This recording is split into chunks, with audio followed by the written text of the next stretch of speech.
തമിഴ്നാട് തെരഞ്ഞെടുപ്പിൽ സ്റ്റാലിൻ ഒരു കാരണവശാലും തിരിച്ചു വരില്ല. തമിഴ്നാടിന്റെ അന്തരീക്ഷം ആകെ മാറിയിരിക്കുകയാണ്. ഇപ്പോൾ തമിഴ്നാട് ജനത സ്റ്റാലിൻ ഭരണത്തിൽ നിന്നും ഒരു മോചനം ആണ് ആഗ്രഹിക്കുന്നത്. ഏതായാലും അതനുസരിച്ചുള്ള വലിയ മാറ്റങ്ങൾ ഇത്തവണ ഉണ്ടാവും. അതായത് പശ്ചിമ ബംഗാളിൽ BJP മുഖ്യമന്ത്രി വരുമെങ്കിൽ തമിഴ്നാട്ടിൽ BJPയുടെ ഉപമുഖ്യമന്ത്രി വരും. അതായത് തമിഴ്നാട്ടില് NDA AIADMK BJP സഖ്യമാണ്. ഈ സഖ്യത്തിൽ നിരവധി കക്ഷികളുണ്ട്.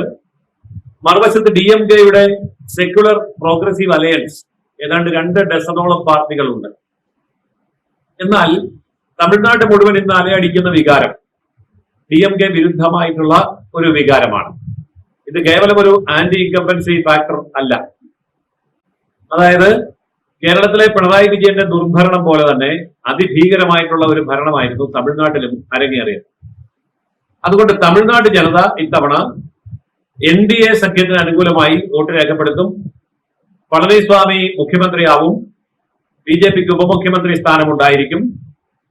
NDA സഖ്യം തെക്കൻ ഇന്ത്യയില് തമിഴ്നാട്ടില് അധികാരത്തിൽ വരാൻ പോവുകയാണ്.